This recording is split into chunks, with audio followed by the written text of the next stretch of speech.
Bangladesh is headed for an election under a new political dynamics and high stakes as the D-Day comes closer. The polls on the 12th of February remain centered around two major developments. First, the old guard of politics, Sheikh Hasina and late Khalida Zia, are not on the ballots. Instead, Khalida's son, Tariq Rahman, is turned to take her place. The second factor is, of course, the return of the key Islamic parties with a coalition that has regained lost political clout. At the forefront is the Jamaat-e-Islami. The outfit that was banned under Sheikh Hasina's rule is now gaining ground in Bangladeshi politics. The party came under eye after its chief made some inflammatory remarks against women.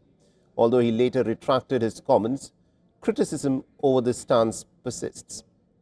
Striking a conciliatory tone, the Jamaat has released its manifesto for upcoming polls. The document is released under the title of A Safe and a Humane Bangladesh. In a U-turn, it has promised the inclusion of women in Bangladeshi politics. The manifesto also includes a promise to recalibrate the country's foreign relations with a special mention of constructive and cooperative relations with India. The Bangladesh's Awami League, the party that had dominated the country's politics alongside Khalida Zia's BNP, is barred from contesting elections. It held significant voter base, but in its absence from the ballot, the spotlight is now on its supporters and which way they will now vote. Now, according to a new nationwide survey, the Awami League supporters are showing a significant shift in political preference. 48.2% now lean towards the BNP. At the same time, 29.9% say that they will vote for the Jamaat. Additionally, about 6.5% of them have said that they will vote for the National Citizen Party, the NCP, and 13% for other parties.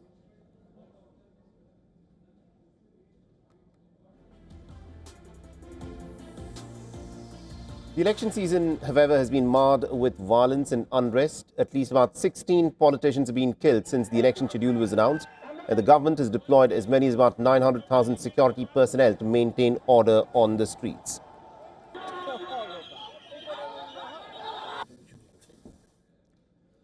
An estimated 127 million Bangladeshis will go to polls next week, the first since the former Prime Minister Sheikh Hasina's ouster in August 2024. All right, now joining us on the broadcast, we have Mr. Mohammed Zahidur Rabi, who's joining us from Dhaka. Mr. Rabi, thank you very much for joining us here on WION. Now, Bangladesh is, of course, in its last leg of campaigning for the elections. The question is obviously this: what are the key issues, that the people in Bangladesh are looking at very closely, and what are the chances of Tariq Rahman, the son of Khalida Zia, who would, of course, be in these elections? The election preparations are moving into the final phases. And you know that during the election is February 12th, the Election Commission has been briefing the polling officials and the other related officials. As you can see behind me, and all the way here, there are rallies on, there is biking, there is posters, banners, and everything. Somewhat festive season, but political leaders and the political class, they're looking towards more to the democratic process.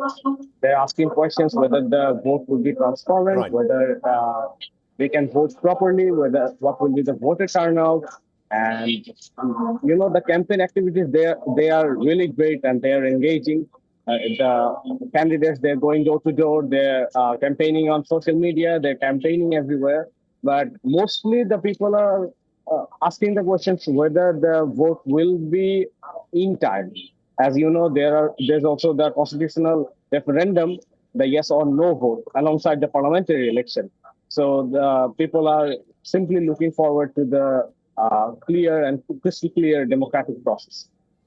Interesting. And also, how is the administration, Mr. Rabi, geared to handle the violence and the polarization, that's been witnessed in the run-up to the polls?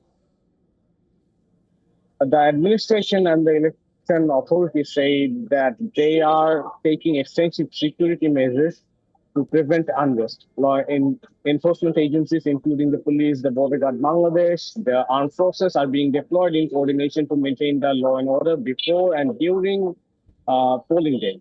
Even today, The chief of Bangladesh Army, General Wakil Zaman, instructed troops deployed in aid through civil power mandate and to part into a coordination meeting ahead of election. Right. According to the Bangladesh Army, troops deployment at the field level was increased from 35,000 to 60,000 on January 10th and later raised to about 100,000 on January 20th. In addition, around 5,000 Navy personnel and over 3,000 Air Force members have also been deployed.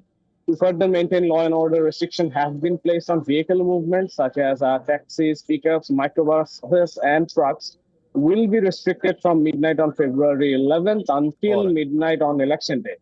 Also, their motorcycles will be off the roads until the night of February 13th. As you know, after the killing of Usman Hadi, motorcycle movement has been flagged as a security concern. Also, the Election Commission has urged political parties and candidates to follow the code of conduct and avoid provocative activities as authorities seek to manage tensions during the final stretch of the campaign period. All right, so those are some of the challenges ahead of the administration in Bangladesh for the conduct of the elections. Thank you very much, Mr. Rabi, for joining us with those updates there.